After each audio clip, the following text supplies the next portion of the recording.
अस्सलाम वालेकुम नाज़रीन, मैं हूं सिद्धार्थ असगर अली अब्बासी। आप देख रहे हैं कश्मीर गज़ट। आज मैं आपकी मुलाकात करवा रहा हूं NCBA इंस्टीट्यूट, ये कनाल कैंपस है। तो यहाँ पर नवीद साहब से। नवीद साहब अस्सलाम वालेकुम। कैसे हैं आप? ठीक है, शुक्र अल्लाह का सर, आप सुनाएं। मैं अल्लाह का बड़ा संतुष्ट हूँ। तो नाज़रीन, हम नवीद साहब से इस कैंपस के बारे में पूछेंगे कि NCBA जो है, ये इंस्टीट्यूट जो है, ये हमारे कौम के नौनिहालों को किस किस्म की एजुकेशन देता है और NCBA की मज़ीद जो है ब्रांचेस कितनी हैं और इनके फ्यूचर प्लान्स क्या हैं। ये सारे हम एक ही क्वेश्चन में मैं पूछ रहा हूँ ताकि नवीद साहब तफसील से इसका जवाब दे सकें। तो नवीद साहब, आप हमारे सामीन को NCBA के बारे में बताइए। एनसीबी अल्हम्दुलिल्लाह पिछले कोई 29 साल से चार्टर्ड इंस्टीट्यूट है लाहौर में, और ये बिजनेस एडमिनिस्ट्रेशन में इसने बहुत ज़्यादा सर्विसेज दी हैं। लाहौर में भी दी हैं, लाहौर से बाहर भी हमारे कैंपसेस हैं। हमारे जो अपने सब कैंपसेस हमने लाहौर से बाहर जो लॉन्च किए हैं वो हमारे इंजीनियर खान में है, भावलपुर में है, मुल्तान में हमारा बड़ा बेहतरीन कैंपस है। लाहौर के अंदर हमने अपने डिपार्टमेंट्स को थोड़ा सा फर्निश किया हुआ। तो कुछ डिपार्टमेंट्स हमारे गुलबर्ग में हैं, कुछ केनाल पर है। केनाल में हमारी 2 जगह पे डिपार्टमेंट्स है फर्दर। तो केनाल पे हमारे पास अल्हम्दुलिल्लाह का आसान है। हमने कोई डिपार्टमेंट लॉन्च किया था, इकोनॉमिक्स डिपार्टमेंट, पिछले 5-6 साल में। 5-6 साल में जब स्टार्ट किया तो शुरू में थोड़ी सी मुश्किलात तो आई, क्योंकि बिजनेस स्टडीज को लेके बहुत सी और यूनिवर्सिटीज ओपन हुई, आपको पता है। लेकिन अल्लाह का शुक्र है कि ये 29 साल चार्टर होने की वजह से इसमें जो बेसिक बहुत से जो रोल प्ले किया, वो यहाँ पे जो टीचर्स हमारे फैकल्टी थी, उन्होंने कभी भी एजुकेशन में कॉम्प्रोमाइज नहीं किया। उसका नतीजा ये निकला कि we were the second best in Punjab. हमारी को 2012-13 में रैंकिंग निकली कि लम्स के बाद अल्लाह का शुक्र है कि NCBA सेकंड बेस्ट रहा बिजनेस स्टडीज में। फिर प्लान हुआ कि हम इनको ना थोड़ा सा चेंज करें, फ्लोरिश में लेकर आए। हमने कुछ डिपार्टमेंट्स और एड किए। हमने टेक्नोलॉजी को बीच में लेकर आए, जिसमें हमारे पास कुछ सिविल, मैकेनिकल और इलेक्ट्रिकल, फिर कंप्यूटर साइंसेज में। और मेरे ख्याल से अब का मैं पिछले कुछ 2 या 4 साल का एक्सपीरियंस देखूँ तो बिजनेस स्टडीज से ज्यादा हमारे पास जो स्टूडेंट्स की इंटेक चल रही है वो कंप्यूटर साइंसेज में चल रही है। और तो सॉफ्टवेयर इंजीनियरिंग से रिलेटेड या BSIT इंफॉर्मेशन टेक्नोलॉजी से रिलेटेड एक बल्क ऑफ स्टूडेंट्स हमारे पास आता है। NCBA की जो मेजर 2 क्वालिटीज हैं वो ये हैं, एक तो अच्छी और वेल, जो हम आप कह सकते हैं the top of the order में जाके हम क्वालिटी एजुकेशन की बात करते हैं। सेकेंडली, NCBA में मैंने एक और जो चीज देखी है वो एक एजुकेशन सेक्टर या वो डिग्री जो बाकी यूनिवर्सिटीज कोई मोर देन 1 मिलियन करवा रही होती है, हम बच्चे से तकरीबन 5-6 लाख के अंदर वो डिग्री उसको पास आउट करवा देते। खाली पास आउट नहीं होता, बच्चा यहाँ पे सीख के जाता है, प्लस फिर हमको 6वें या 7वें सेमेस्टर के एंड पे हमारा प्रॉपरली एक जॉब एक्सपो सेंटर्स बनता है। जॉब एक्सपो में ये चीज होती है, जो हमारे टैलेंटेड स्टूडेंट्स होते हैं वो मीनवाइल ड्यूरिंग द स्टडीज एक अच्छी जॉब में चले जाते हैं, जिससे उनका ना एक बड़ा अच्छा एक इम्पैक्ट आता है। और मेजोरिटी हमारे जो पॉइंटर स्टूडेंट्स हैं वही हमारे लिए बहुत एक अच्छी इंटेक डेवलप करते हैं। बाकी अल्लाह का बड़ा एहसान था, टीम बहुत अच्छी है, स्टाफ अच्छा है, बेसिक फोकस करते हैं स्टूडेंट्स के एजुकेशन पे। बाकी माशाल्लाह हमारे बाकी एक्स्ट्रा करिकुलर एक्टिविटीज में भी पार्टिसिपेशन रहती है। अभी रिसेंटली हम लोगों ने एक इंटर यूनिवर्सिटी चैंपियनशिप ऑर्गेनाइज करवाई थी, उसमें बैडमिंटन में भी हमारा कैंपस विन किया, इवन कि टग ऑफ वॉर में हमारा विन था, फिर क्रिकेट के मैच में हमारा विन था। तो ये एजुकेशन के साथ साथ एक्स्ट्रा करिकुलर एक्टिविटीज में भी बड़ी चीजें ना लॉन्च होती रहती हैं और बड़ा अच्छा रहता है बच्चों के साथ। आजकल NCBA एक और मेजर चीज पे फोकस कर रहा है जो शायद बाकी यूनिवर्सिटीज ना करती हों, वो ये है। मैं देखिए, आपने देखा होगा तो नॉर्मली ये जो अब एडिक्शन जो नशा है ना, ड्रग्स, ये मेजोरिटी आपको मिलेगा स्टूडेंट्स लाइफ में ज्यादातर। हम लोगों ने टोटली प्रोहिबिटेड किया है और हम फोकस करते हैं, हमने अपने नेटवर्क डेवलप किया हुआ है कि हम अपने कैंपस के अंदर तो कभी भी इजाजत नहीं देते। कैंपस के आउटसाइड भी अगर पता चल जाता है हमें कि स्टूडेंट्स किसी तरह की ड्रग्स एडिक्ट हो रहा है, तो हम प्रॉपर्ली कुछ काउंसलर्स उस पर पॉइंट कर देते हैं, ताकि पता चले कि यार ये एक जो लत है नशे की, ये किसी दूसरे को तो नहीं लग रही। और फिर समटाइम तो ये होता है एटलीस्ट यूनिवर्सिटीज अपने फंड पर उन बच्चों की ट्रीटमेंट भी करवाती है, उनको समझाती भी है। क्योंकि देखें, एजुकेशन में 2 चीजों का नाम है, तालीम के साथ तरबियत बहुत हद तक जरूरी है। अगर तुम तरबियत नहीं करेंगे तो जितने मर्जी हम डिग्री दे देंगे तो लोग वो डिग्री लेके भी जाहिर बन जाते हैं। तो इन चीजों को बड़ा फोकस किया जाता है अल्हम्दुलिल्लाह NCBA में। मुझे तो कोई तकरीबन एनसीबी ज्वाइन किए कोई 8-9 साल हो गए, और इन 8-9 सालों में मैंने जितना फ्लोरिश होते देखा ना मार्क्स, मैंने कभी किसी इंस्टीट्यूट को नहीं देखा। बाकी बहुत से लोग हैं, बहुत सी यूनिवर्सिटीज हैं मेरे पास, अल्हम्दुलिल्लाह मैं हैरान होता हूँ। बाज का एक बड़ी लिस्टेड यूनिवर्सिटीज के बच्चे दूसरी या तीसरे सेमेस्टर छोड़ के हमारे पास आए होते हैं।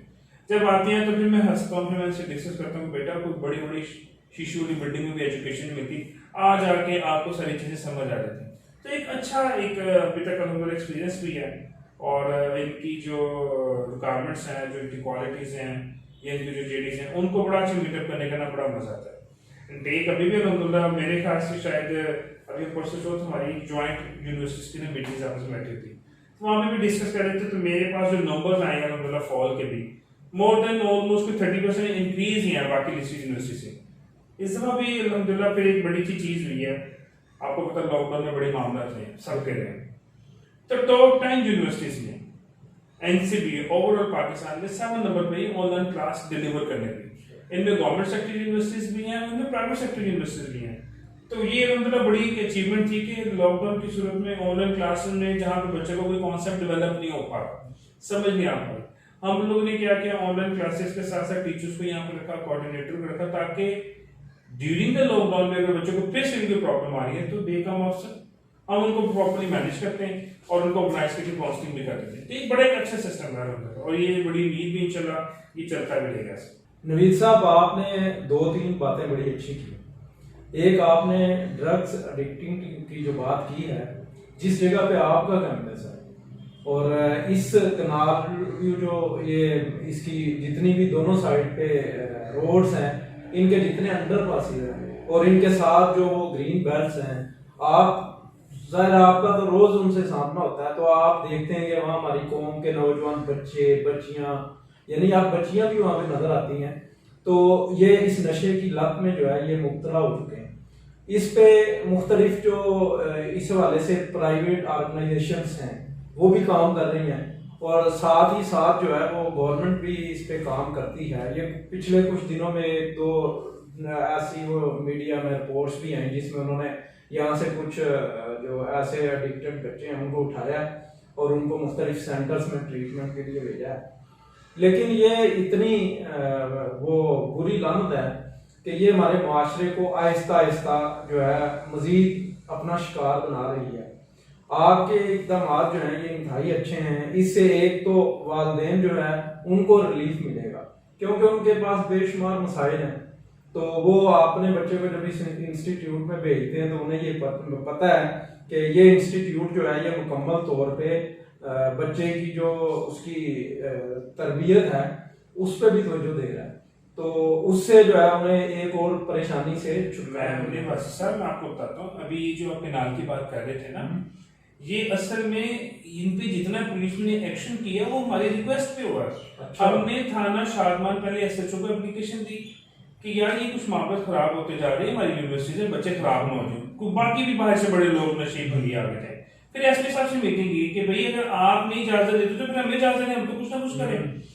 और दूसरा तरबियत से आपने बात अच्छा याद दिला दी, बस सिर्फ 100 मार्क्स के पेपर में ना हम जो बच्चे से पेपर पढ़ाते हैं 40 मार्क्स हमने सेशनल रखे हैं। अच्छा। जिसमें बच्चे की ही ग्रूमिंग है, उसकी वे ऑफ प्रेजेंटेशन कैसे है, उसकी ग्रूमिंग कैसे, ताकि बच्चे को हमने रखा हुआ कि 40% मींस 50 आपको पास के लिए चाहिए लेट्स सपोज, तो 40 आपकी ग्रूमिंग पे आप अच्छा ग्रूम अप करेंगे तो आप अच्छा सीजीपीए भी लेके जा सकते हैं। ये एक होता है कि बड़ी टर्म एंड कंडीशन बड़ी अच्छी रखी हुई है एनसीबी ने फ्लोरिश होने के लिए। और बाकी अल्हम्दुलिल्लाह बच्चे इसी वजह से अभी भी अगर आप बैंकिंग सेक्टर में या कॉर्पोरेट सेक्टर में आप ऑलमोस्ट मैनेजर से लेके टॉप लेवल तक अगर आप जाएंगे ना तो आपको 90% एनसीबी के पास लोग मिलेंगे। अल्हम्दुलिल्लाह ये बड़ी अच्छी चीज है। और वो जो रवायत जो पिछले 28-29 साल से डेवलप की थी वो स्टिल आज हम उस चीज को बड़ा फॉलो करते हैं। नवीद साहब, अभी कोरोना का ये जो है टाइम ये तो गुजर गया, लेकिन अभी गवर्नमेंट अभी भी कोई फाइनल जो है वो डिसीजन अभी उसने नहीं लिया, तो आपका ये इनटेक भी तकरीबन ये स्टार्ट होने वाला है, तो इस हवाले से आप अभी जो है ऑनलाइन अपनी जो है बच्चों को इंफॉर्मेशन दे रहे हैं या जो है आप ऑफिस में भी आप जो है वो उनको सहूलत जो है मुहैया करते हैं कि वो ऑफिस में आए और यहाँ आकर आप जो कोर्सेज करवा रहे हैं तो उनकी इंफॉर्मेशन लें, और चूंकि SOPs का बड़ा इशू है, तो यहाँ पर भी जब हम भी आए हैं तो हमें पहले मास्क जो है वो मास्क के बगैर आपके एंट्री नहीं है इधर, और ये बड़ी अच्छी बात है। तो इस हवाले से आपके पास क्या प्लान है, अगर गवर्नमेंट जो है वो इन इंस्टीट्यूट को जो है वो इजाज़त देती है तो फिर, और अगर इजाज़त नहीं देती या लिमिटेड तौर पे वो कहती है कि आप जो है अपने इदारों को खोल लें, जिस तरह एक ये रिपोर्ट भी है कि आधे बच्चे आ जाएंगे आधे कल आएंगे, इस तरह करके हफ्ते में 3-3 दिन क्लासेस का शेड्यूल भी है, और साथ स्मार्ट स्टडी का भी बड़ा आजकल चर्चा है। तो ये सारे इश्यूज हैं, तो आप इनको किस तरह सम अप करेंगे कि एक बच्चे को एडमिशन के लिए यहाँ कैसे आना पड़ेगा, जो बच्चे ऑलरेडी स्टडी कर रहे हैं तो वो आगे उनको आप जो है क्या अपना इदारे का मैसेज दे रहे हैं। तो न्यू कॉमर्स के लिए तो बहुत ज्यादा जरूरी है, क्योंकि वो फर्स्ट टाइम आएंगे, उनके साथ अभी आपकी इधर है फर्स्ट टाइम। इसमें ना वैसे सर मेरा तो पहला बड़ा कॉन्फ्लिक्ट है गवर्नमेंट पॉलिसी से कि जी आप बच्चों को रिस्ट्रिक्ट कर रहे हैं। मसलन मीटर से बच्चे पार्कों में जा सकते हैं, मॉल में जा सकते हैं, यूनिवर्सिटी के गेट के बाहर खड़े हो सकते हैं, लेकिन जी अंदर जब आएंगे तो जी हमें एसओपीज फॉलो करनी पड़ेगी। या तो एसओपीज टोटल एक एनवायरनमेंट ऐसे डिजाइन कर दें कि सारे बड़े वेल सिविलाइज होकर मैनेज करें। दूसरा, अभी तक जो गवर्नमेंट एसओपीज पे बात कर रही है ना, अब अल्हम्दुलिल्लाह अब जहाँ पे आप बैठे माशाल्लाह तकरीबन 3000 से ज्यादा बच्चा यहाँ पे पढ़ता है।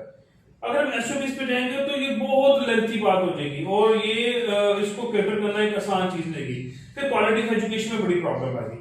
लेकिन मेन वन डेफिनेटली अगर कुछ हमें एसओपीज में फाइनलाइज होना पड़ेगा तो उसका बेस्ट ऑप्शन हमने जो चीजें सोची हैं, मतलब मैंने भी आपको जैसे पहले भी बताया कि ऑनलाइन में हमारी एक बड़ा अच्छा रिजल्ट था, तो हमारी एक्सरसाइज बनी हुई है, हमारी मुख्तलिफ सॉफ्टवेयर पे हमारे ग्रुप्स बने हुए हैं। अब हमने क्या करना है, स्टूडेंट्स आना है उसको न्यू टेक पे बता भी रहे हैं कि अगर तो रेगुलर क्लासेस होंगे अदा करें, आप भी दुआ करें कि अलहमदुलिल्लाह इसको हम स्टार्ट कर सकें।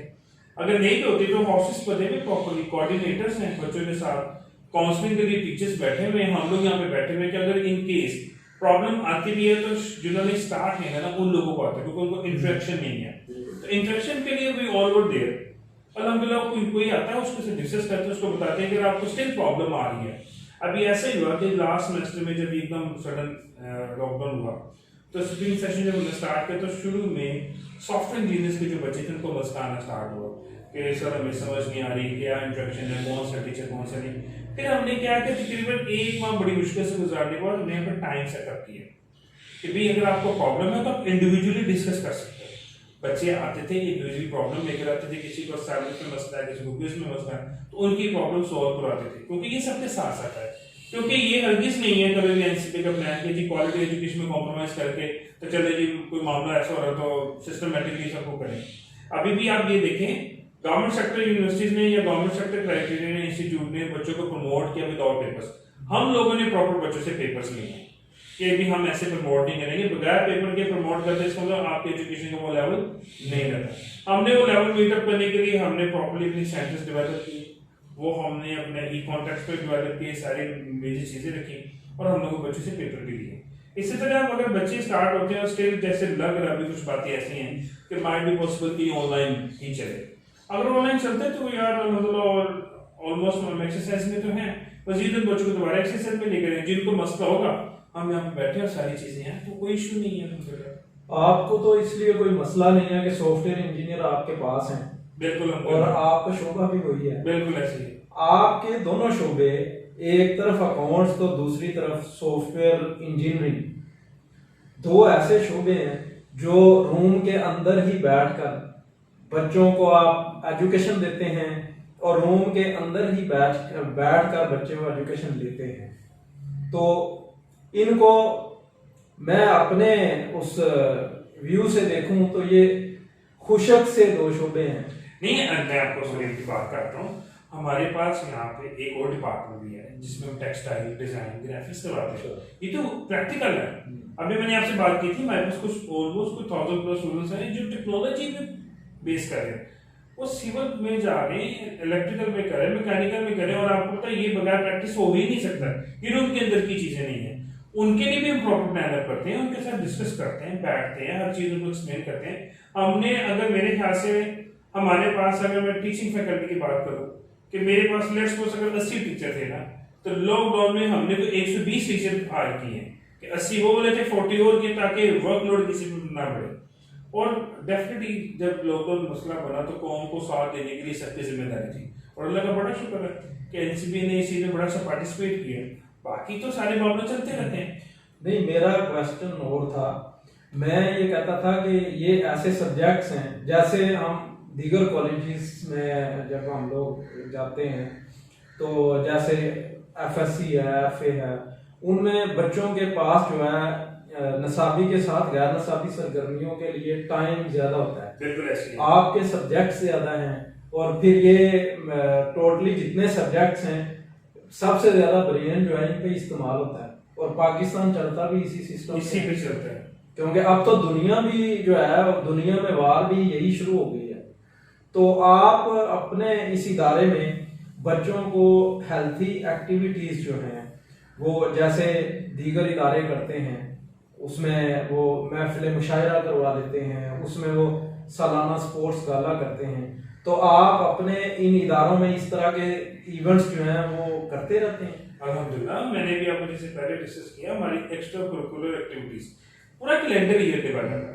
अब तो ये कोरोना की वजह से इस साल हमने कुछ कर सके, वरना हमारे पास यहाँ पे प्रॉपर्टी सोसाइटीज बच्चों की बनी हुई, ड्रामा सोसाइटीज है, डिबेट सोसाइटीज है, ये हर मामले में हर इवेंट में बकायदा महफिल मिलाद होती है, बच्चों की पार्टीज है, कॉन्सर्ट्स हैं, क्योंकि बच्चे अगर ये चीजों में नहीं जाएंगे तो बच्चे तो बिल्कुल किताबी कीड़ा बन जाएंगे।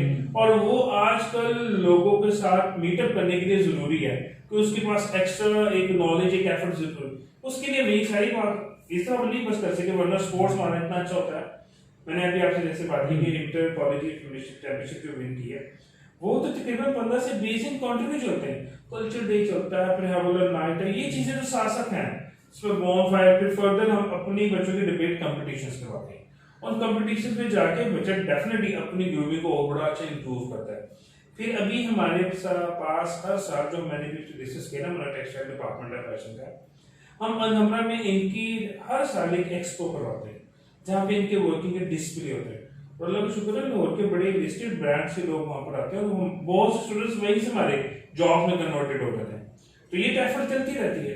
ये चीजों से तो बच्चों को डेफिनेट निकालना है। बच्चों को देखिए बुक्स में लेकर आए या क्लास में लेकर आए, मैं कंसीडर करता हूँ that is only the 30% knowledge, 70% आपका क्लासरूम से बाहर का नॉलेज है जो कि आपने इसको लर्न किया।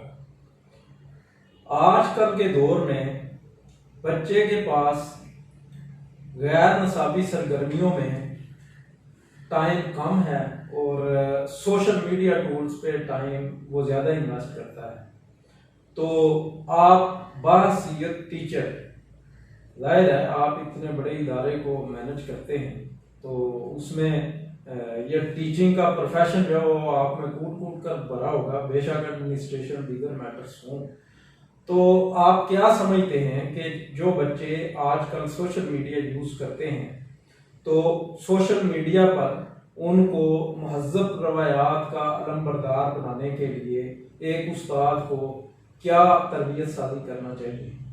देखें, ये बहुत अच्छा क्वेश्चन आपने पूछा। मैं यूनिवर्सिटी के साथ साथ मेरा अलहमदुलिल्लाह कोई 15 साल का एक्सपीरियंस मैंने स्कूल में रन किए, मेरे 2-3 कैंपसेस भी थे, और मैं ना एनुअल डे स्कूल पे ना एक बात करता होता था कि ये जो बच्चे की तरबियत है ना, ये ट्रायंगल शेप में, बच्चा, माँ बाप है, फिर टीचर। सोशल मीडिया की अभी आपने बात की है, मैं कहता हूँ कि इसमें 90% गलतियां माँ बाप की तरफ से। उसकी रीजन क्या है? We are the responsible. जब हम अपने पास होते हैं, बच्चा हमारे कैंपस में होता है, 5 घंटे होगा, 6 घंटे होगा, 10 घंटे होगा, बाकी के 12 घंटे, 14 घंटे, 18 घंटे उसकी रिस्पॉन्सिबिलिटी पेरेंट्स की बनती है। आज के दौर से एक बड़ा मसला है पेरेंट्स के रिलेटेड। पेरेंट्स कहते हैं ठीक है हमने पैसे दिए, दैट्स ऑल, इसको खुद ही पढ़ाया, खुद ही बच्चे पे कभी भी एफर्ट वो नहीं लगाते। अभी आप यूनिवर्सिटीज के सोशल मीडिया की बात कर रहे हैं, मैं तो हैरान हो गई लॉकडाउन में, ये जो स्कूलों में इन्होंने व्हाट्सएप ग्रुप पे बना के बच्चों को होमवर्क देना स्टार्ट किया। बच्चों को तो अच्छा काम मिल गया, बच्चों ने जहाँ 2 घंटे मोबाइल यूज करना था, बच्चे 12 घंटे मोबाइल यूज करने लगे। अब वो 12 घंटे जब बच्चे मोबाइल यूज कर रहे हैं, तो ना बच्चों की ग्रूमिंग हो रही है, ना उनको मैनर्स का पता चल रहा है, ना उनको डिसिप्लिन का पता चल रहा है।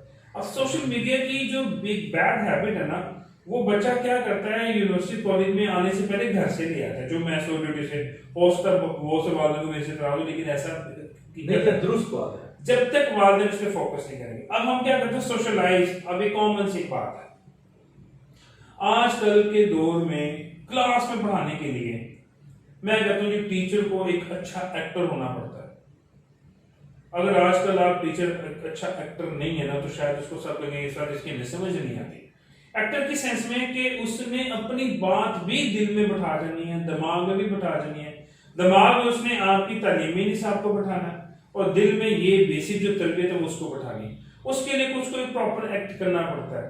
अब क्या होता है, क्लास में 70 की स्ट्रेंथ है या 50 की स्ट्रेंथ है, उसमें से कंफर्म है कि 20 या 25 स्टूडेंट्स ऐसे हैं जो कि सिर्फ फन करने आते हैं, बाकी आधी क्लास पढ़ने आती है। तो जो पढ़ने आई है उसको पढ़ाना मेरी नजर में कोई बड़ी बात नहीं है। मेरी नजर में सिर्फ बात है जो 25 आए है ना फन करने के लिए, उनको लाइट पर लेकर आना, और उसके लिए फिर हमें उनकी तरह थोड़ा सा अपना रूप चेंज करना पड़ता है। इसलिए मैंने वर्ड यूज किया था एक्टिंग का। तो जब तक चीजें नहीं होती, अब सोशलाइज के लिए जरूरी कि वास्तव में ऐसे लाइफ में ऐसे हुआ, कुछ स्टूडेंट्स अब यूनिवर्सिटीज में मेल फीमेल इकट्ठे बैठे हैं, समटाइम ऐसे एस्टॉनिश किस्म के क्वेश्चन पूछते हैं कि हम आंसर देने के लिए हमें सेकंड्स या मिनट्स चाहिए होते हैं कि हमने इस गैदरिंग में आंसर देना है कि नहीं देना। फिर उस आंसर को देने के लिए हमने कोई एग्जांपल कोड करनी है ताकि एक लिमिट्स में रह के अल्फाज की अच्छी अदायगी के साथ हम उस बच्चे को भी समझा सकें और एक ऑनेस्ट एक शट अप कॉल भी दे सकें अगर कुछ इररिलेवेंट क्वेश्चंस आ जाते हैं पास में। तो बड़ा पैशन रिक्वायर्ड है, बड़ी चीजें रिक्वायर्ड है। तो सोशलाइज जो सोशल मीडिया ने, ये मेरी पेरेंट्स से बड़ी रिक्वेस्ट हमेशा रही है, मैं अभी भी करता हूँ, यूनिवर्सिटी में भी करता हूँ कि जी आप काइंडली बच्चे पे बड़ा फोकस रखिए, वरना आपने घरों में बच्चों के हाथ में रिमोट कंट्रोल दे दिया है। मैं पिछले दिनों एक सोशल मीडिया पर बड़ा अच्छा पढ़ रहा था कि जी हमारे बच्चे अगवा हो गए हैं, अगवा होंगे नहीं, कैसे होंगे? मैंने पूरा आर्टिकल पढ़ा तो कहते जी देखिए बच्चे के पास सुबह उठते साथ मोबाइल है, उसने नाश्ता करना है तो मोबाइल पे करना है, वरना वो रोके दिखा रहा है। अभी छोटे बच्चों की ये क्वालिटी है। जब छोटे बच्चे अपनी बात मनवा सकते तो बड़े ने तो फिर 100 बातें करके अपनी बात मनवाएंगे नहीं। तो जो सोशल हमने जो कैसी बात है, सोशल मीडिया पे हम कन्वर्ट हो गए हैं लेकिन सोशल लाइफ से दूर हो गए। तो एक चीज बड़ी बड़ी प्रोहिबिटेड है, जबकि ऐसी नहीं होनी चाहिए। हाँ, इसमें किसी हद तक मैं अपने पूरे स्टाफ को, इवन माई सेल्फ, दोस्तों को, स्टाफ को, हमारे सीएस को, कोऑर्डिनेटर को हम अपने तौर पे एक्सप्लेन करते रहते हैं, बच्चों को समझाते रहते हैं। लेकिन फिर भी बात है कि अगर ये दूसरे एंड से भी उतना ही समझाना शुरू हो जाए तो अल्हम्दुलिल्लाह बड़ी अच्छी चीज निकल सकती है और बच्चे बड़ी हद तक इस बात को समझ भी सकते हैं। और आप देखेगा इंशाल्लाह जो मुझे अपकमिंग जितनी चीजें जो मुझे पता चली है, मैंने इससे लॉकडाउन में मैंने जो लर्न की है, 5 साल बाद देखेगा इस कौम में से शायद सोशल मीडिया निकल जाए, या ये कौम मीडिया से निकल जाएगी या इसमें से सोशल मीडिया निकल जाएगा। ये एक ऐसी चीज जरूर है।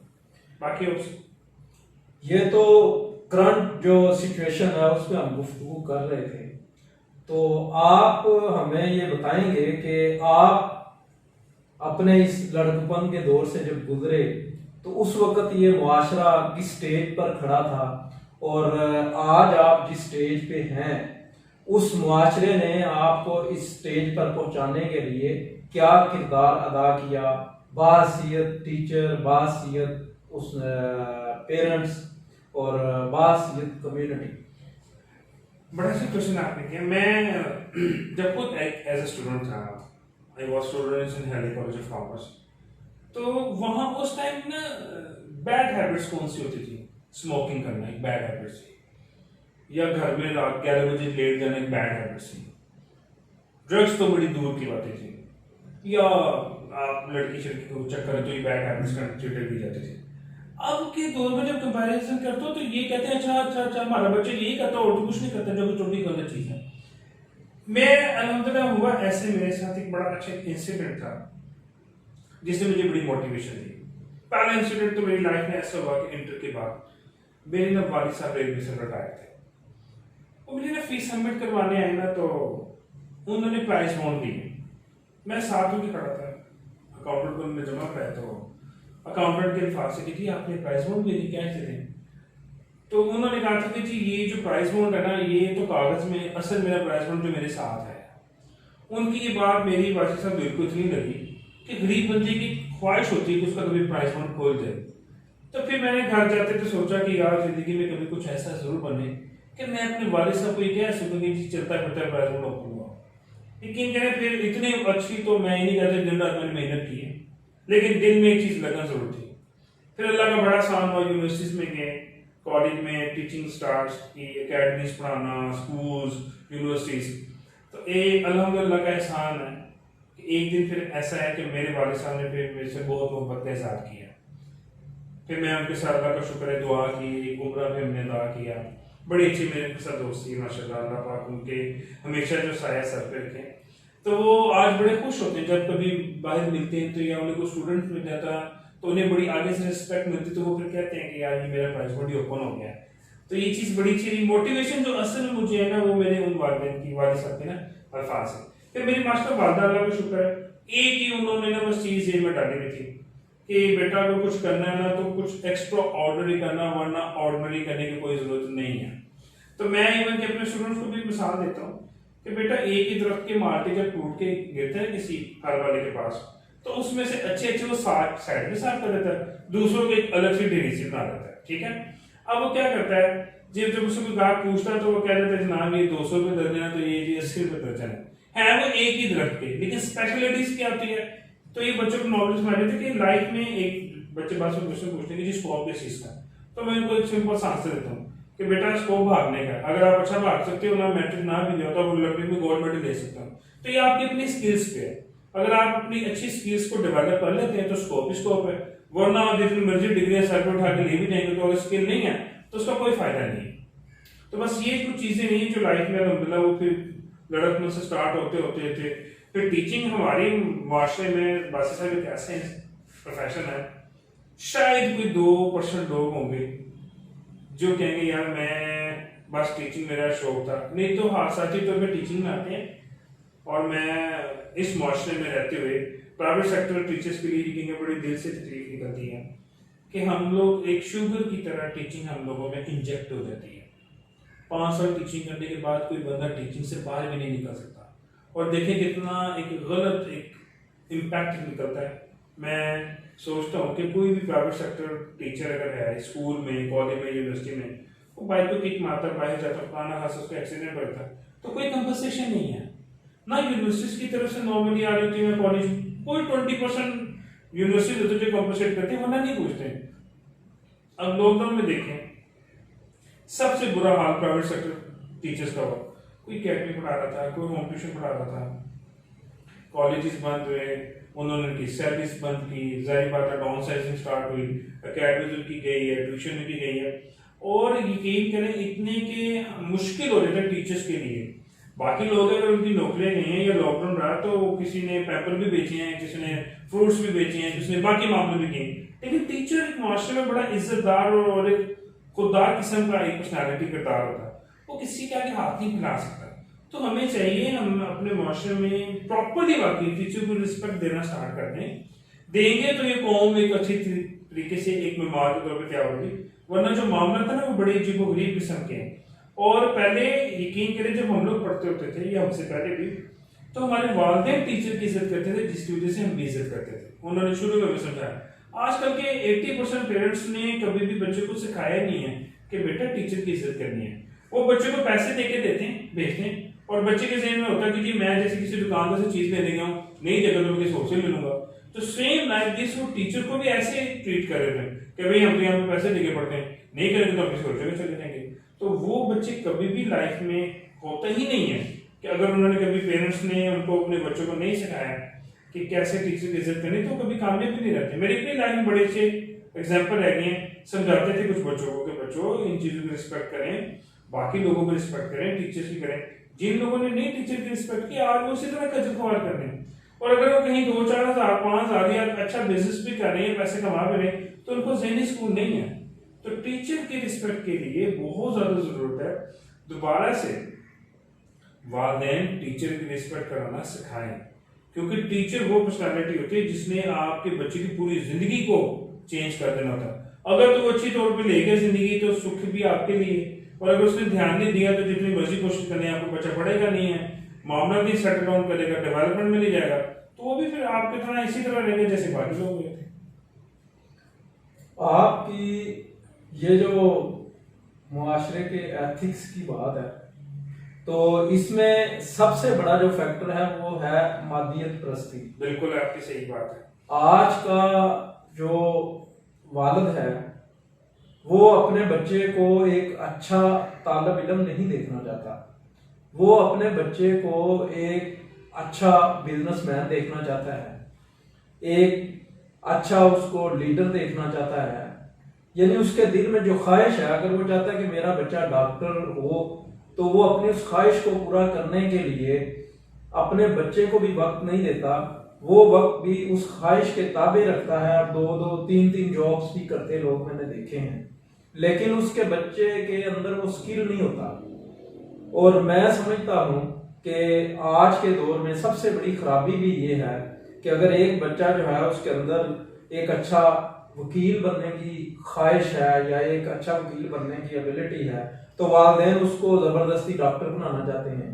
एक बच्चा डॉक्टर बनना चाहता है तो वालिदैन उसे अकाउंट्स में लेके जाना चाहते हैं। तो क्या आप ये नहीं समझते कि आज के वालिदैन भी कमर्शियल हो गए? बिल्कुल आपकी बात सही है, वालिदैन कमर्शलाइज हो गए। और मैं तो एक और बात करता हूँ, आजकल के वालिदैन अपन असल वालिदैन भी नहीं देखा जाए तो, वरना मैं फिर वो बात थोड़ी सी पीछे लेके जाऊंगा कि हमारे वालिदैन हमें नाश्ता करवाए बगैर भेजते ही नहीं थे स्कूल।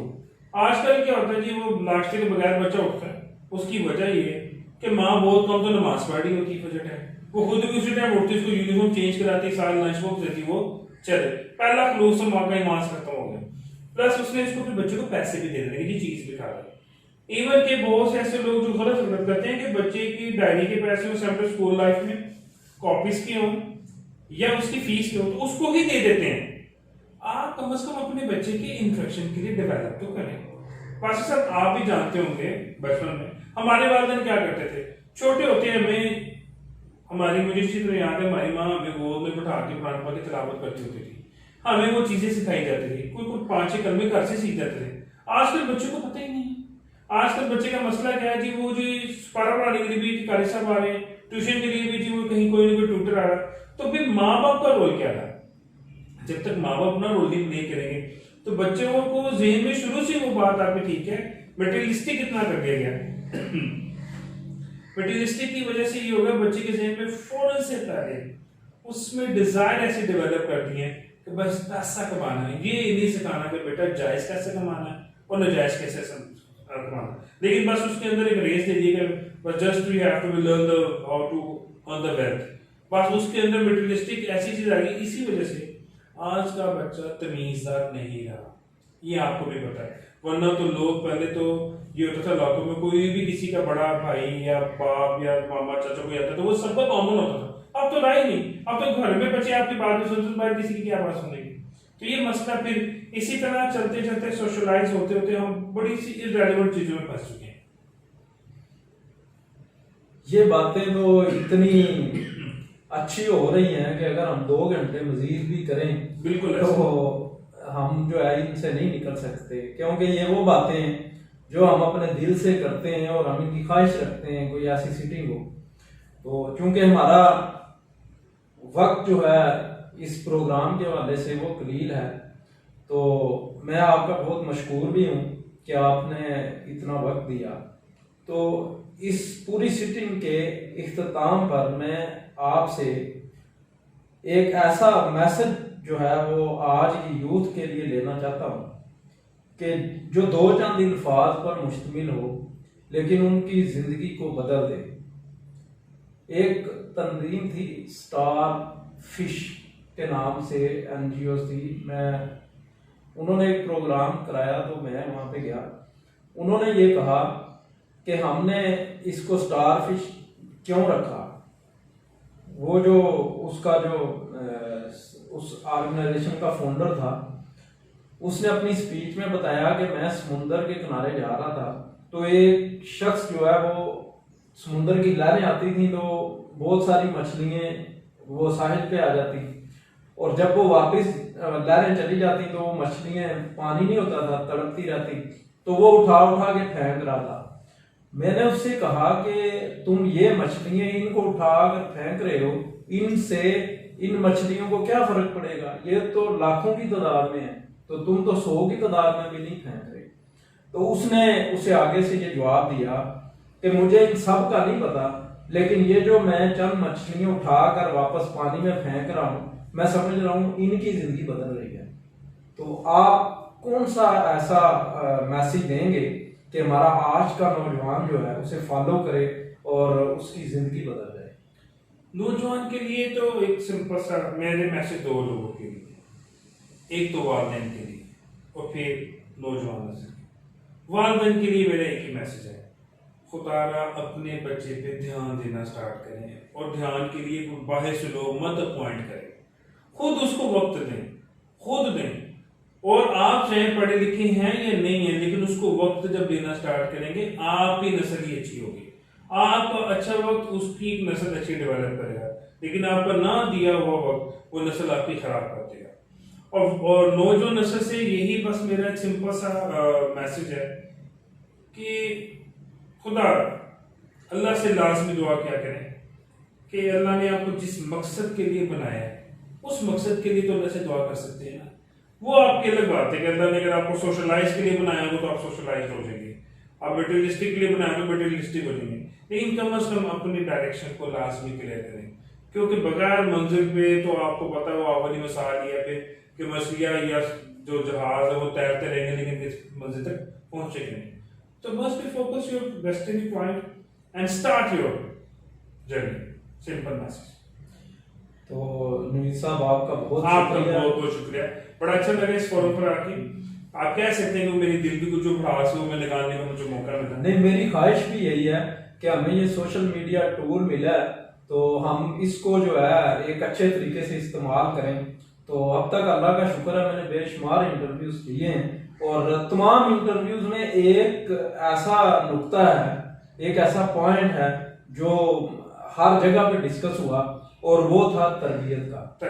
किसी भी इंटरव्यू में किसी भी इंस्टीट्यूट के प्रिंसिपल हैं, टीचर्स हैं, उन्होंने इस नुक्ते पे गुफ्तगू अच्छी खासी की और मैं समझता हूं कि ये इस बात की अलामत है कि हमारे आज का जो एजुकेशनल सिस्टम है इसमें टीचर्स को इसकी कमी नजर आती है।